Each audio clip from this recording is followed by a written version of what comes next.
देश की ज्वलंत मुद्दों पर कुछ विचार हम आपसे जानना चाहेंगे।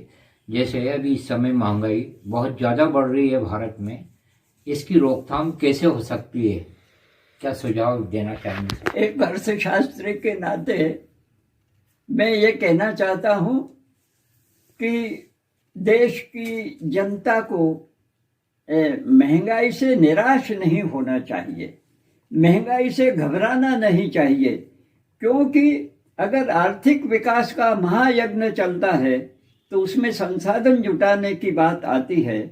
और आखिर किसी भी देश के जो प्राकृतिक संसाधन हैं, अगर उनका दोहन पर्याप्त नहीं होता तो फिर कारखानों का, कल कारखानों का और इंफ्रास्ट्रक्चर डेवलपमेंट का माहौल नहीं बनेगा। इसलिए अगर देश को विकास के रास्ते पर तेजी से आगे बढ़ना है तो इंफ्रास्ट्रक्चर का विकास पहली जरूरत है, और उसी के साथ साथ जो कल कारखाने हैं, जो सेवा के क्षेत्र हैं, उनमें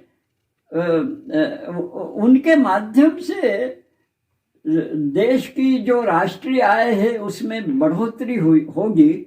अगर देश की जीडीपी बढ़ती है, अगर देश की राष्ट्रीय आय में वृद्धि होती है तो उसका संभावना बनती है कि वह अंतिम व्यक्ति तक जाए। इसलिए प्रयत्न ये होना चाहिए कि हम समृद्धि को लाएं।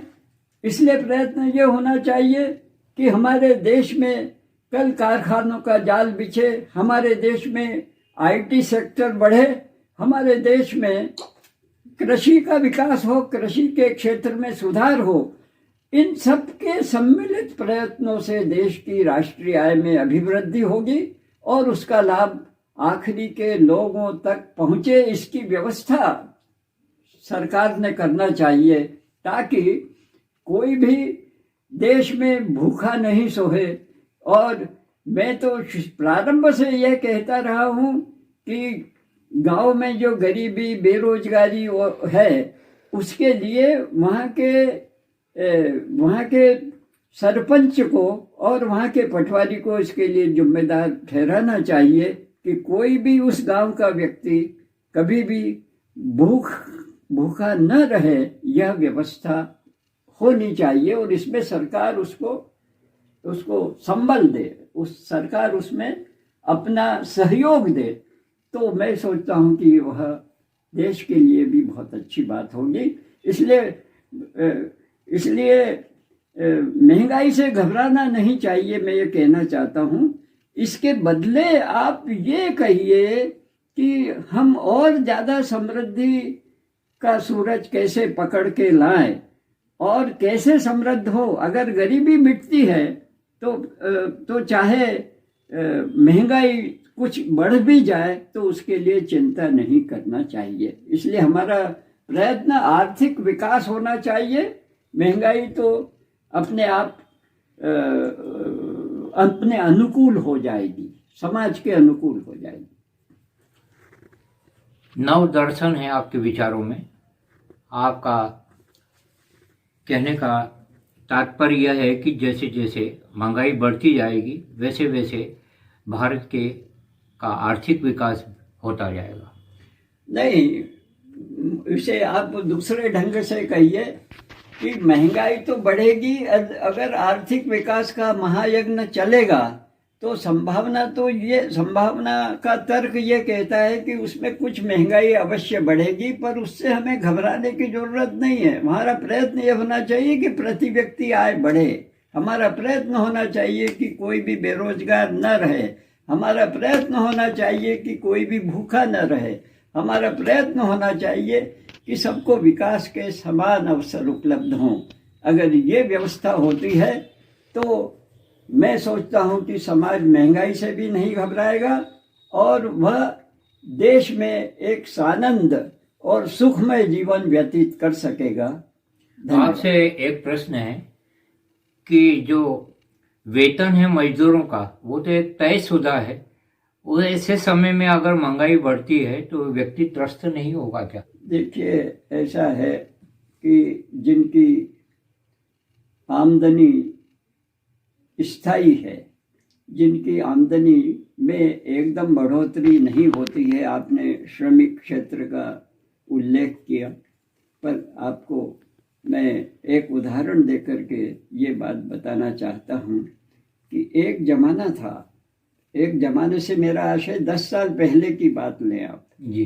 तो उस समय एक मजदूर को, जो मजदूरी करता है, सुबह से शाम तक मेहनत करता है, जो खेती हर मजदूर है वह खेत में काम करता है सुबह से लेकर शाम तक, उस समय उसको लगभग 150 रुपया प्रतिदिन दिया जाता था। आज जबकि हम आर्थिक विकास की दौड़ लगा रहे हैं, तब आज उस मजदूर को 350 रुपये प्रतिदिन मिलता है। तो आप क्या कहना चाहेंगे? क्या यह विकास का प्रतिदान नहीं है, प्रतिफल नहीं है? इसलिए मैंने प्रारंभ में कहा कि महंगाई तो थोड़ी बढ़ सकती है, पर उसे सहन करने की क्षमता पैदा होना चाहिए, और वह क्षमता तभी पैदा होगी जब आर्थिक समृद्धि आए, प्रति व्यक्ति आय बढ़े और परिवार में सामंजस्य रहे। हम संयुक्त हिंदू परिवार की भावना को आत्मसात कर लें तो मैं सोचता हूँ, और उसे जीवन में उतार लें, उसे समाज का हिस्सा बना दे, तो मैं सोचता हूँ कि बहुत सी गड़बड़ियाँ, बहुत सी कठिनाइयाँ अपने आप हल होने की कगार पर पहुँचेगी। बहुत अच्छा आप अपने विचार व्यक्त किया। 10 साल पहले का आपने उदाहरण प्रस्तुत किया। अब एक सवाल देश पूरा जो जल रहा है इस समय, वह है काले धन की बहुत बड़ी समस्या है। भारत के प्रधानमंत्री नरेंद्र मोदी जी ने कहा था कि विदेश का काला धन वो बहुत जल्दी भारत में लाएंगे, लेकिन भारत में ही काला धन बहुत ज़्यादा छिपा हुआ है। ये भी एक गरीबी का प्रतीक है, गरीबी का कारण है। इसके बारे में आप अपनी क्या प्रतिक्रिया व्यक्त करना चाहेंगे? भारत का काला धन और विदेश में छुपा हुआ काला धन। ये आपने ठीक कहा कि कभी ये कहा गया था प्रधानमंत्री ने और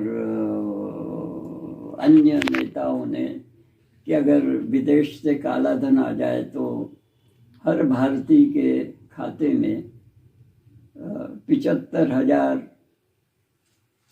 रुपये जमा करा दिए जाएंगे। पर बाद में ये भी कहा गया कि वह तो केवल एक जुमला था, वह एक तरह से केवल कहने के लिए कहा गया था। फिर भी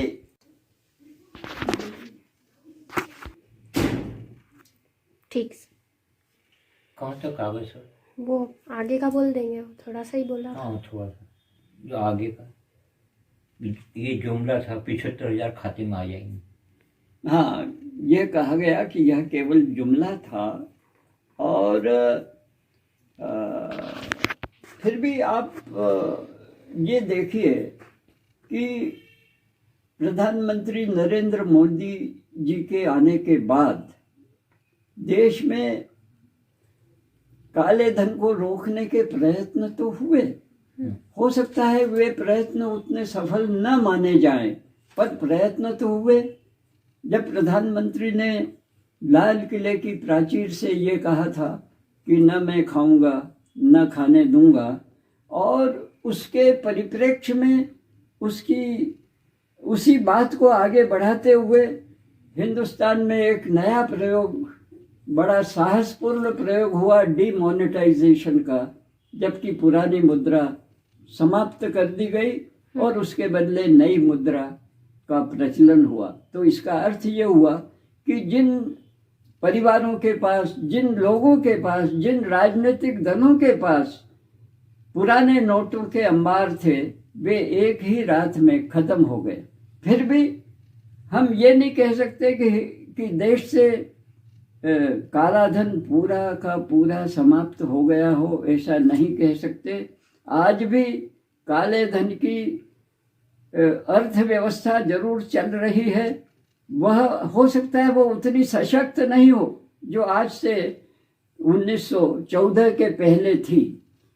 1914 में जब प्रधानमंत्री नरेंद्र मोदी बने तो उसके बाद काले धन के निर्माण की प्रक्रिया में मुझे ऐसा लगता है कि उसकी गति कम हुई है, और पुराना जो काला धन था वो तो समाप्त हो ही गया है। इसलिए हमारा प्रयत्न ये होना चाहिए कि उन छिद्रों को बंद किया जाए जहाँ से काला धन प्रवाहित होता है, काला धन लोगों की जेब में जाता है, काला धन परिवारों में जाता है। उन छिद्रों को बंद करने की कोशिश होना चाहिए। और जो जो डिजिटलाइजेशन की आज जो प्रक्रिया चल रही है वह उसी का परिणाम है।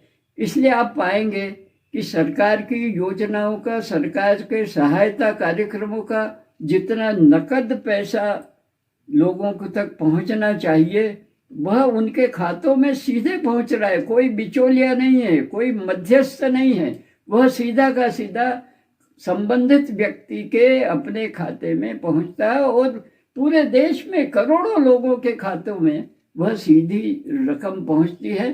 तो सरकार प्रयत्नशील है कि काले धन को समाप्त किया जाए। ये ठीक बात है कि काला धन का प्रवाह अभी भी किसी न किसी रूप में विद्यमान है, पर समय के साथ हम ऐसा सोचते हैं कि यह काला धन समाप्त होगा, इसकी गति रुकेगी, और लोग, आम जनता सरकार के इस अच्छे प्रयत्न में योगदान करेगी कि काले धन का निर्माण न हो, काला धन के वे छिद्र अपने आप समाप्त हो जाए, बंद हो जाए जहाँ से काला धन रिश्ता है। जी, काले धन से संबंधित आपके रुचिकर जो विचार हैं बहुत अच्छे हैं और रचना धर्मिता से जुड़े हुए हैं।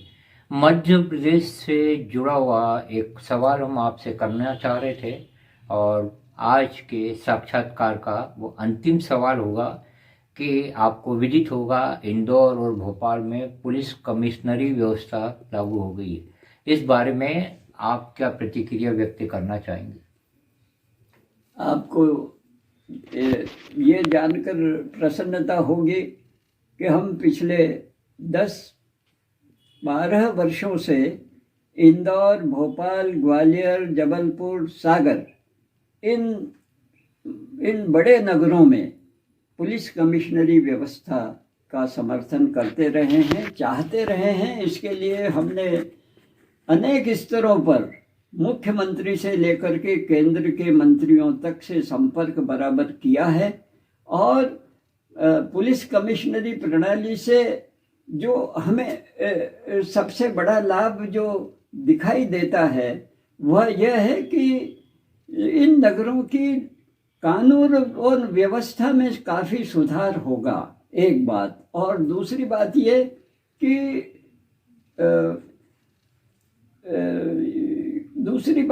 कि छोटे छोटे आपराधिक मामलों में बहुत वे लंबे नहीं चलेंगे, और स्थानीय स्तर पर ही उनका निराकरण हो जाएगा। और संबंधित लोगों को अगर अपराध का संबंधित लोगों को अपराध के लिए अगर जो दंड दिया जाना है वह स्थानीय स्तर पर ही उपलब्ध होगा, और लोगों को स्थानीय स्तर पर प्रशासन से जो शिकायतें होती है उन शिकायतों का भी जल्द निराकरण हो जाएगा, ऐसे हम सोचते हैं।